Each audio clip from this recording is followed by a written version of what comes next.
We're flying casual today because last night, Rebel Scum podcast, which is rebelscumbags@gmail.com, got an email from our good friend Winter Star telling us about a possible leak that came out. Hello, everyone. I'm James Razile along with Andrew Fantasia. Hello. Hello, Andrew Fantasia. I'm talking to you today because you were the only one available. What? No. No. Yeah. No life. The actual reason that we are talking today is because this new rumor has to do with your favorite Star Wars character, Signore Sheev Palpatine. Is that how you say it in Naboo? That's how you say it in Naboo and Guadalajara. So tell me about your love for Sheev, and then I'll let you explain what this email was about. Because I didn't read it, because I can't read. Oh, it's okay. We'll work on that. We'll get you. We'll get you some golden books. I'm gonna get you Chewie Porgs, and you'll be learning. I'm buying that anyway. I am definitely. I don't think anyone. I'm sorry, just side act. But I don't think I'm related to anyone of the age that would be able to read that. Like I think my nieces and nephew might be too old for that one, and then some other ones might be too young. But I'm still gonna get that book. I remember it's still on the side, Akbar. I remember when The Dark Knight Rises came out. I was in a Shoppers Drug Mart, and they had a little section for children's books, and one of the books was like super early readers. Like it was called like I Can Read, Learners Start One, and the book was Batman versus Bane. And I was like, how did they work this into like a kindergarten level book? Like I almost bought it just on the principle. I would have bought it. It would have been amazing. I would have had a kid just to read that book in Bane's voice. Soon I wake you. Yeah. All right. Enough with the side Akbars. We'll get more of those later on probably. Tell me about Sheev, and then tell me about this rumor, this word that we are hearing. So Mr. Palpatine, as most of you know if you've been watching this show a long time, is my favorite Star Wars character ever. Because he's so darn cool. He's got a hood. He's got like a messed up face and yellow eyes, and he talks really evil. He's just a cool, classic villain, and I love me some classic villains. I love villains who can do so much without really having to do much at all. You know, just everything is happening behind the scenes with them. So I've always loved Sheev, and any excuse to see him again is one I will welcome with open arms and my shirt off. Like if they toss Palpatine into 8 or 9 or something moving forward, a standalone, whatever. If he shows up again, period, especially if it's Ian McDiarmid, I'll be a happy camper. Hopefully it's Ian McDiarmid. Who else would you get to play Sheev at this point? Exactly, I know. Unless I'm worried they might pull like a young Palpatine, but I don't really. Well, if it's young Palpatine, it should still be him because of we've seen young Professor X, young Robert Downey Jr., young Michael Douglas. We've seen young everybody. And if it's not a lead role, I mean, we've seen Tarkin come back to life. Yeah. But we've seen those actors play themselves. And if it's not a huge role, why would you not just make it the actor who is synonymous with the role? Exactly. I mean, the idea of hearing his backstory is a little bit intriguing, but I don't want like a 2-hour movie of like some young hunky guy being like, I'm a troubled soul and one day I'll be emperor. Like, I don't want that. Would you want a Sheev movie where he kills Plagueis? I don't know, man. That's tricky. I mean, I feel like if they... Sorry, go on.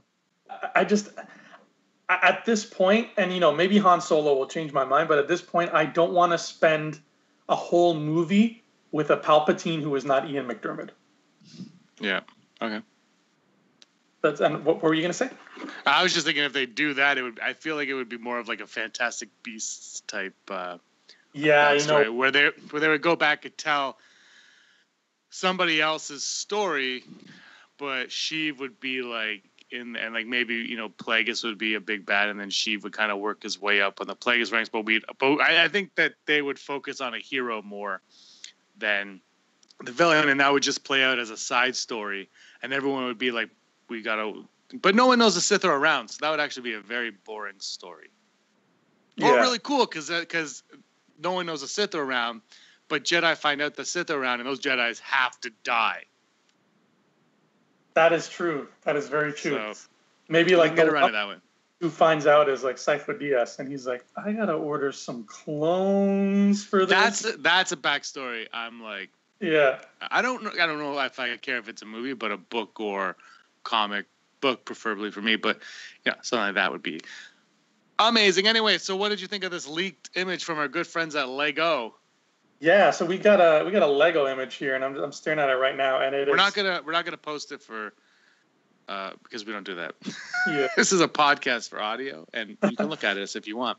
We're not gonna post it though because the other leaked images, a lot of them were taken down, and we don't want anything. We don't want this whole conversation taken down over an image. So if you want to see the image, it is online. If we get our hands on it, we'll throw it on the Facebook page for you to look at. Maybe we'll tweet it out, and I'll tweet at Ryan Johnson and see if a group of Palpatines is called a murder. Ooh, I hope so. Now, man, Lego's just hitting heavy and hard with these spoilers. But what we got is an image of Snoke from behind, but we can tell it's him because he's bald and he's got a messed up head and he's wearing gold. And he's speaking to someone via Lego hologram. And that someone is in a hood. And people have speculated that perchance 'tis Palpatine. I don't know, James, what do you think? I think that would be totally cool if it were to be Palpatine. It'd be a nice callback. But at the same time, when I look at that image, my first thought was it was Kylo Ren. I said that to you. I mean, he's in a hood and his face looks flat, and that could just be Lego not putting in detail because they don't have to put in detail. That could be the image that we got. It just doesn't show the face.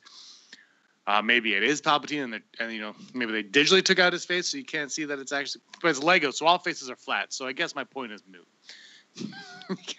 But to me, having no idea what this movie is about, you would think a conversation via hologram with Kylo and Snoke would make sense. It would be practical. Like you could see that happening in the actual film itself.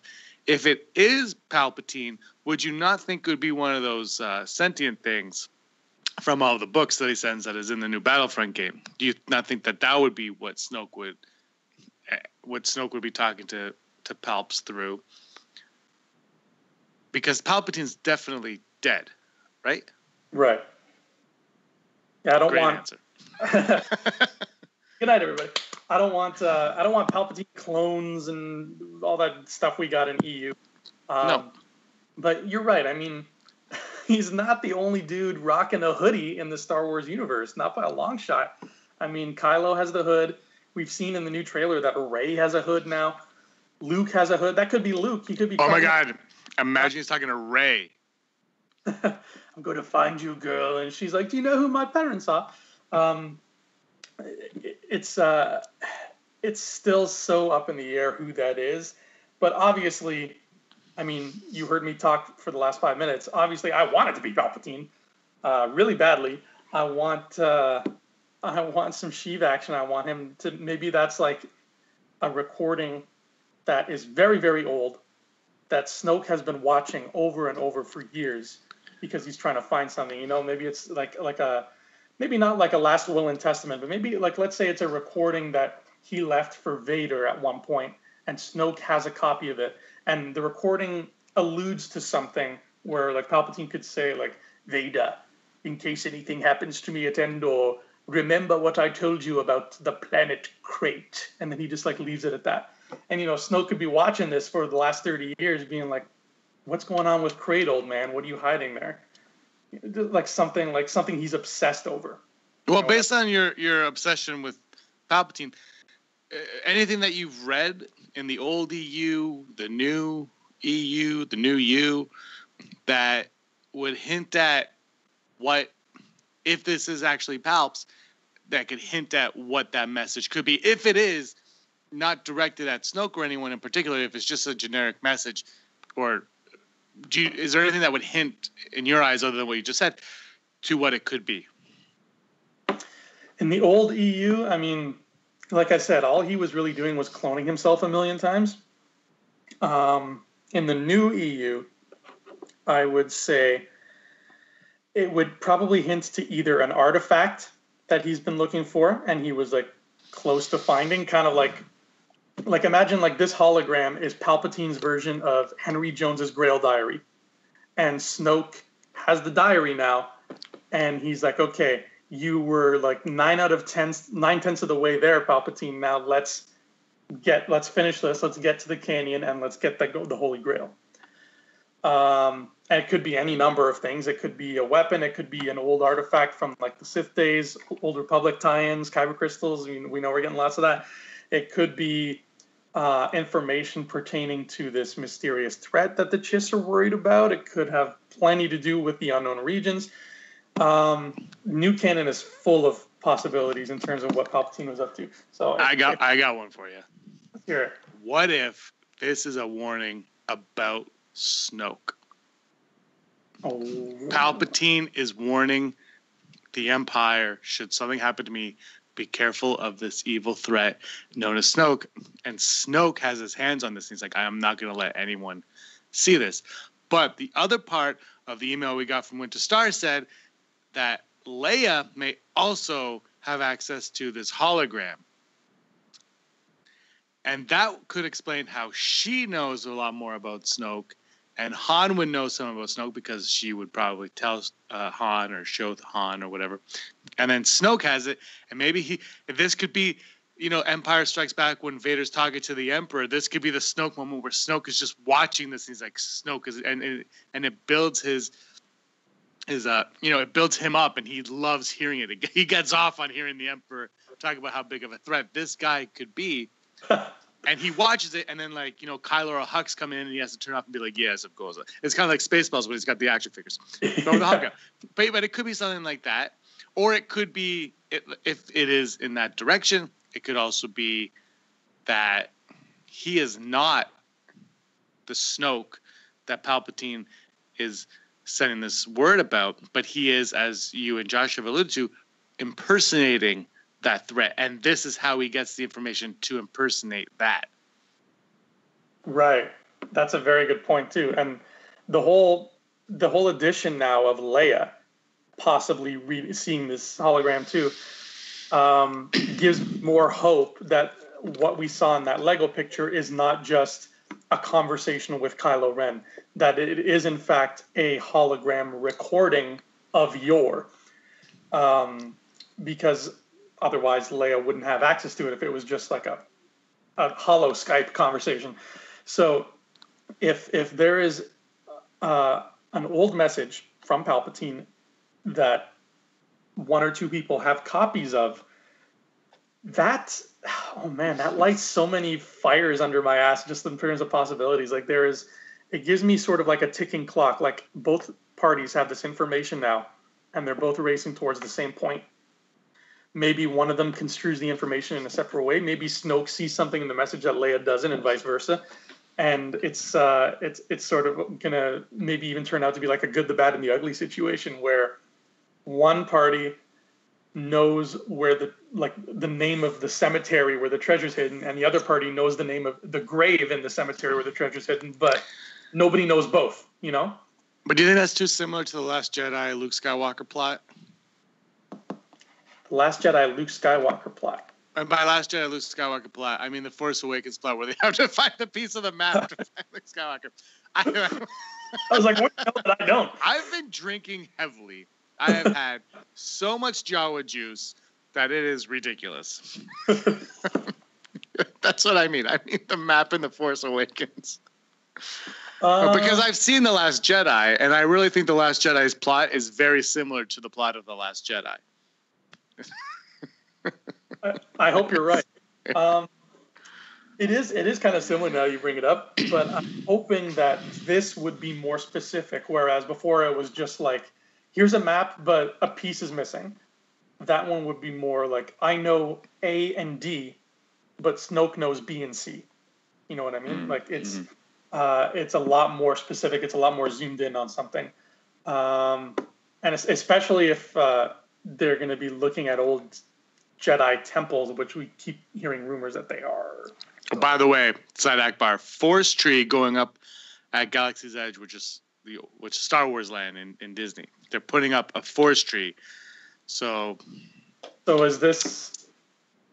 Did Luke steal 2 trees or 3 in that comic? Shattered Empire. I think it was 2, right? And he gave one to the Damerons. The Sheriff Bay. Yeah. And then is this that tree in the last Jedi, or is this another tree that happens to be an Acto? But apparently they're building one. So you would think that it plays a part in this film or the next film at least. Well, if this tree in this theme park exists, is that tree canon now? Yeah. Is this with this tree on it canon? And it's Luke had another seed and he planted it here. Hey, here's a question: if anything happens at Galaxy's Edge, is because that's Disney Star Wars, is that canon? That'd be cool. So if I go there and I drink some Jawa juice, which I'm going to because they will put in Dexter's Diner. That's my hope. I'm going to get a Jawa juice in Dexter's Diner, Disney. Am I now part of Star Wars lore? I think that if they were smart, they would totally do that. Imagine they have a show that they do, once a day or something there, where it's this group of people is having a shootout with some stormtroopers in this AT-AT. It's just a small little skirmish that they have, but that could be a canon skirmish. That could be something that's on this planet, next to this forest tree, next to this diner where this guy in a baseball hat is drinking Jawa juice all day. That could totally be a thing that happens.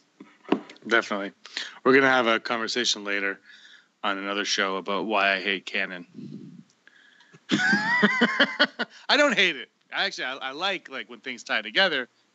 I just don't like when, you can't make, a fun pinball game because it's canon. If you make that's when I'm just stop it. Okay.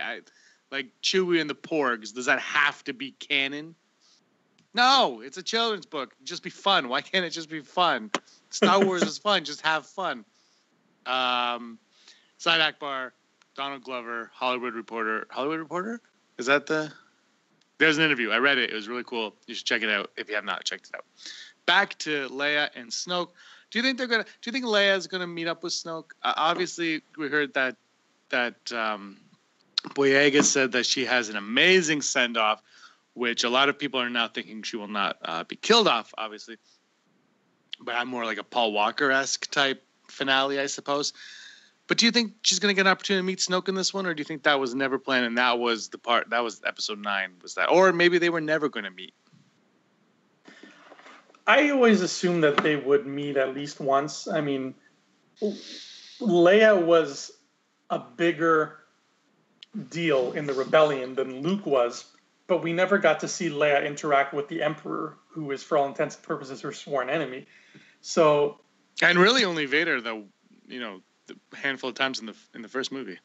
Yeah, that's it. So we kind of got cheated from seeing Leia kind of come face to face with her foes and score a hit for this rebellion that was rallying behind her. So because she's even more of a leader, she's basically the Mon Mothma of the Resistance, I think that it would be a missed opportunity to not have her at least share a conversation with Snoke, even if it's via hologram. Just some kind of jabby thing where it's like, you took my son away from me, now you took my husband away from me, I am going to make those scars look like nothing when I get my hands on you. And Snoke's like, I think that, and in terms of what Boyega said about the whole send-off thing, I feel like what he means by the word send-off is that the stuff that Leia does in this movie is so memorable and so great that it's going to be a great last impression of Carrie Fisher for us as fans. I think that's what he means. Like, this is Carrie Fisher's last time on screen ever, but it's like she's going out with a bang. That's how I feel. Like, I don't think that, I think it was too late in the game for them to change stuff up in episode 8 when she died. So I'm thinking that that's still going to be dealt with in 9, but who knows? That's a whole other slippery slope. But yeah, I think I agree with you on that one. I don't think they. The only way to get rid of her would be if she has an open ending in this film, and then they can be like, she died in battle, and you could. I think that is a way where you can write that into 9 and not make it cheesy, because she was a general, and because we don't know what happens between 8 and 9. That if she goes off somewhere, they could be like, she didn't make it, and then you could have a good 5-10 minutes of the opening of 9, a mourning period, or like an immemorial, like something for Leia at that point. Kind of like, I guess, what we're gonna get with Han, but maybe a little bit more emotional and more because it's the actual person that passed away here. So you could even drive that there, and that could be a catalyst for some of the events going forward, because they're obviously rewriting. They had to rewrite 9 to fit, no Leia. Mm-hmm. I'm still of the mind that they should recast her, but with like not just anybody. Like get Meryl Streep, get somebody who is good at not only being an actor, but who's good at being an impersonator. Meryl Streep can not only play Leia, but she can play Carrie Fisher playing Leia. Like, she's that good. I'm against that. Hmm? No Meryl Streep as Leia. That I would rather see that than just like not see her at all. But like I said, that's a slippery slope. Like, that whole deal is like, I don't envy Disney at all for having to deal with that. But yeah, I want to see Leia interact with Snoke. I want to see this hologram beat Palpatine, and I want it to be sort of the driving factor that both the First Order and the Resistance are going to end up coming to a point with, even if it probably doesn't end up culminating till 9, which it most likely won't. This hologram could be sort of the key to what Snoke really wants. Even if, like you said, he turns it off when Hux walks in the room.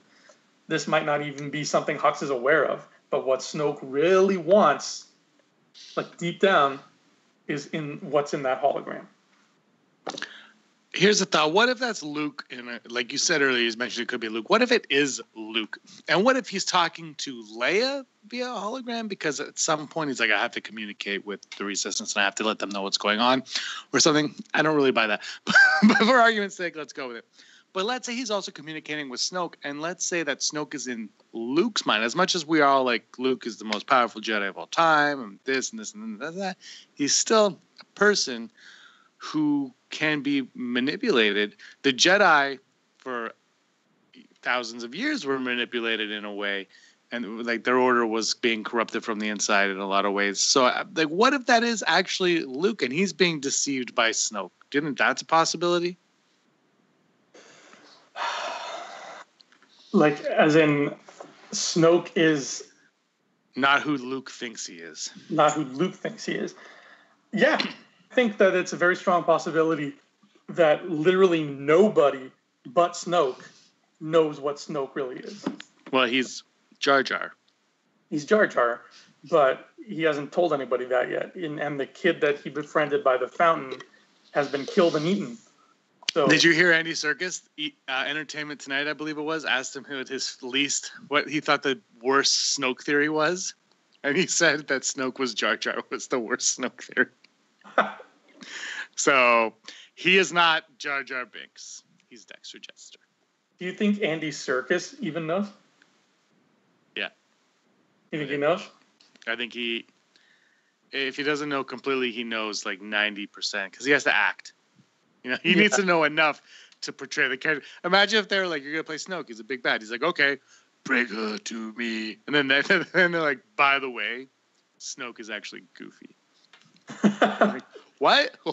Like, it's just like completely, He's like, I've been doing a bad job. It would be like Alden Ehrenreich and Han Solo. He's like, look, I'm playing one character, then you told me to do another thing. And I feel bad for that kid, like he's going down. He's Han Solo. And oh man. Oh, Ehrenreich. Yeah, I think Circus not obviously, but I think he has to know, if not all of it, a large portion of it.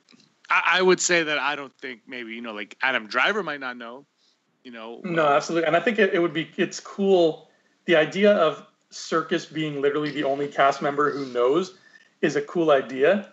So like, we could be in interviews with Mark Hamill and Daisy Ridley and being like, so what's the deal with Snoke? And they could legitimately be like, I'm in the dark too. I don't know. And Circus is the only guy who really has those answers. And he's got to kind of, essentially when he's with the cast and they're all gathered together at like screenings or like the after party or whatever, even he has to kind of be coy. Like Mark Hamill could just walk out to him with a drink in his hand and be like, hey, good job, Andy. So like, what's the deal with your character? And Andy's like, I don't know. What is the deal with my character? You mean the one I'm playing in the Black Panther film? Well, all right. Winter Star also brought up that she believes that there's still the possibility that Snoke could be Gallius Rex. And if this is in fact a hologram of good old Sheevy boy, then that really kind of puts fuel to the fire of Snoke is Gallius. I know Gallius died, but it might not have been Gallius and blah, blah, blah, blah, blah, blah. What are your thoughts on that? Well, I like that you yawned. I know, yeah.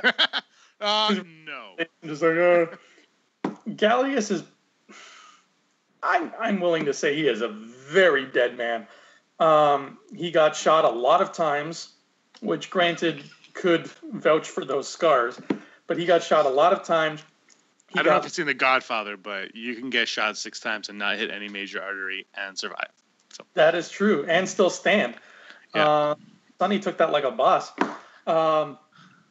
He was in this underground facility on Jakku that literally got like sucked into the core of the planet.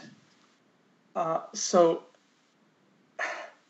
again, it's possible, but if you're gonna have like, there's so much explaining you would have to do to be like, how did he get out of that it's almost another Nora Wexley situation at that point. It's like, he was so dead. Like, you could have made Snoke anybody else, but you chose to make it this guy who, like, if that's the case, why did you make him so dead at the end of that book?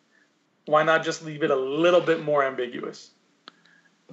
I think the problem with the Aftermath books as a whole was Wendig was not allowed to do anything. Mm-hmm. They're like, you have this character, it can't be Thrawn to make him Gallius. Like, Gallius Rax was, I think, his Thrawn. In a lot of ways. Like, but he couldn't make him Thrawn. And then it's like, and Snoke, we all thought it was going to be Snoke at the end of the first book when he kind of shows up mysteriously. We're like, oh, Snoke appeared. Yeah. No, that's not Snoke. Why not? Why can't it be any of these things? Like, I mean, hopefully there's something big happening with, it doesn't have to be big, but something happening with Snoke that when you see Snoke's reveal, you're like, oh, no way he could have been an Aftermath. But I kind of have this feeling that we're going to get this answer and be like, he could have been an Aftermath. He could have. Yeah. Like, I want to see him in a book. I want to see more. Wow, we're definitely going to get Snoke in a book. The minute they're like, Snoke is wicked, boom, book is coming. Yeah. Like, that scene in the movie will end with, like, Mark Hamill turning to the audience, holding up a thing that says, cover not final, kids. Just finalize the cover. The Gallius thing, like I said, like, if obviously the story group knows who Snoke is, and I think that no, they don't. And I think that if Gallius was supposed to be Snoke, then it was a bad move on their part to make him that dead at the end. Yeah. Like, he was so dead. So they're just shooting themselves in the foot, because now, if that's the case, they're going to have to do so much explaining to people, because, everybody's going to be asking, well, how did he get out of the Jakku facility? But the thing is, only the people that read those books, and a lot of people were so turned off by the first Aftermath that I don't even know how many people have read the last 2 Aftermath books. Because you got to finish one book to get to a second book that gets you to that third book. And if you do not like the first book, even though the second one was really good, it might even be the best of the three. Well, I can't remember. I think you like that one the best of the three. I can't remember. But like, even if you don't like the first one, there's so many people. I'm like, yeah, but you should get to the next one. They're like, I'm not finishing the first one. I'm like, I get that, but the next, and they won't even bother with them. And so already, not a lot of people read the books to begin with, in comparison to watch the films. So now the issue is, why even bother making him a character from those books, unless, of course, that was a plan all along. But nobody's going to know that backstory. Right. Do you feel... Sorry, Side Akbar here, too. When Aftermath, the very first Aftermath came out, that felt like almost... To me, anyway, I don't know, maybe other people feel differently, comment below. But, like, it felt like an event book in a lot of ways. It was kind of like, this is your first book after Return of the Jedi. You have to get this book. And it was Force Friday, the first Force Friday. It's going to be on bookshelves. You're going to want to get it. You got to get it. You're going to read it. You're going to find out what happened in between the events of Return of the Jedi and Force Awakens. And it's going to be, this is the book to read. And it didn't really end up being that so much. But leading up to that, there hasn't been a book since with that kind of power behind it. Like, there has been way better books, but there haven't been books that have made, like, they haven't been like, you're going to get this book. This is the book you are going to get because of this. I have to say, Inferno Squad could be my new favorite canon book. And I was super excited for that one because I love Stormtroopers and all that. But it didn't have the hype that Aftermath had. Do you think we're ever going to get a book like that again? This is complete Side Akbar. You're absolutely right, though. Like, it's when it was coming out, I mean, it was basically the Force Awakens of books. It was like, first taste ever of what really happened next. And I mean, we were just like salivating for this to come out. That was 2 years ago, but still. And the cover's beautiful, I think. I think it's a great cover. I love all three of the covers, actually. But the first one, like, that was, you see the cover, like, I need that book in my life. Yeah. I need it. And, like, I think it was the first book that was branded with that whole Journey to the Force Awakens label. So, like, it was such a big deal, and then everybody rushed out and bought it, and then everybody was like, Nora. Yes. And you're right, since then, every other book has just sort of been like the Rogue One of books. Like, they're all good, decent, most of them, but they didn't have that oomph when they came out. And I think that the next book that will do that is going to be the What Happened to Luke book. It's going to be Luke's adventures after Jedi. But not the one that's coming out, but like... not that like the Legends of Luke Skywalker, but I'm talking like the legit, like, the party on Endor is over. Where did he go? That book. Okay, so who would you want to write that book? Me. Yeah, well, obviously. I'm a writer, Lucasfilm. Please. Honestly, though, check out his page on the Ink Shares and follow his book. You should just start selling that book again. I know, but Inkshares it's a tough nut to crack now that I didn't get enough pre-orders. But regardless, it's put it up for like a year though and just tell everybody to buy it. Yeah, true. I want to write a Lucasfilm. Hook me up. But if you don't want me to do it, I'll do it. James will do it. If you really need a third option, get the writer from, I'm drawing a blank here. Lucino? Not Lucino. Lucino is, I find he's better with the evil characters because he's very technical. He's very wordy and technical. Do you think he's going to do the Snoke book? Absolutely, give him Snoke. I think he'd rock with Snoke. With Luke, though, I would like... Actually, no, you know what? Screw my first thought. Give me Claudia Gray. She seems to be their Leia go-to.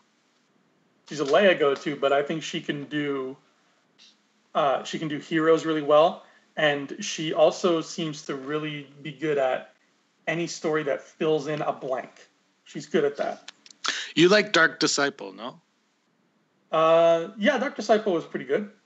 That was Christy Gold. Yeah, and she just did this Inferno Squad, which is excellent. So, I haven't read Dark Disciple actually, so she might be on my list right now. Because Inferno Squad's like it's really good. Like, it surprised me how much I'm loving this book. It makes me excited for the storyline of the video game because this is the prequel to the video game, so that should be interesting. Who would I like to see? This is a complete side Akbar on all accounts here. Yeah, I don't know. I trust whoever they get. Give Wendig another shot. I'm gonna one more wild card name for a writer. Neil Gaiman. I know he's not Star Wars, but he's one of the go-to fantasy sci-fi guys out there in literature right now, and pretty much everything he writes becomes a classic. Give him, when you have something as big as Luke, that would be a good place to take a risk on this other writer and be like, listen, I know you're not really Star Wars, but you deliver always. So throw him in that world and see what he can do with that story. Obviously, give him an outline, and then let him go, let him do his Neil Gaiman thing. I think that'd be neat.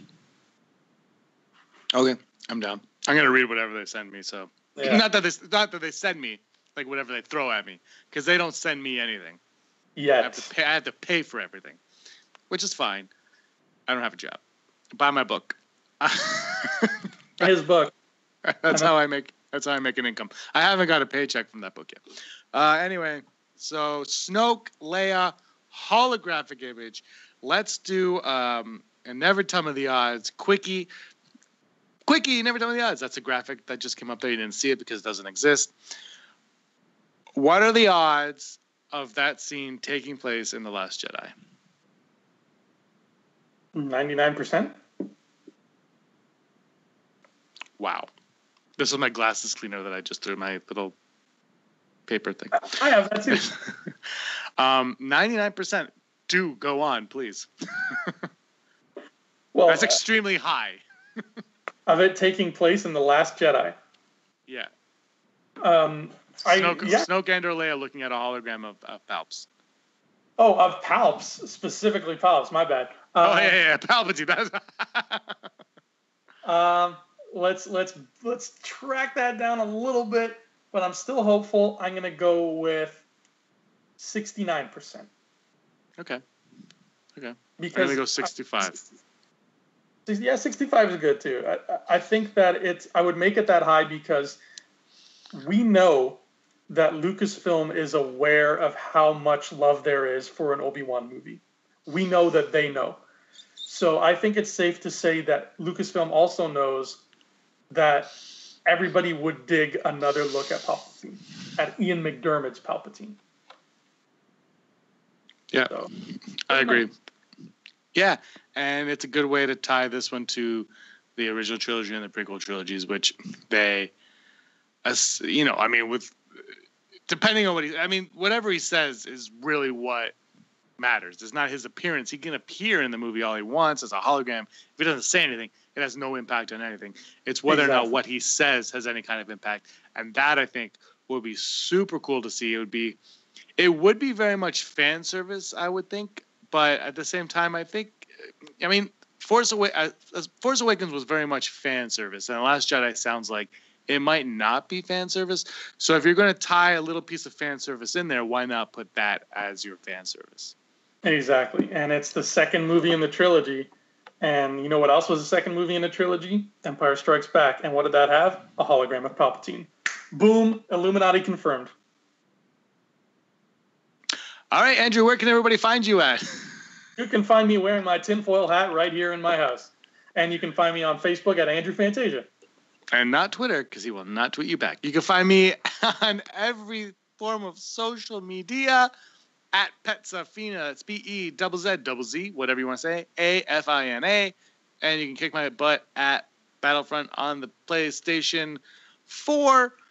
And Battlefront 2, when I get that, you will probably be able to beat me even worse on that one because I am so terrible at video games. I was playing Double Jig and 2 The Revenge last night.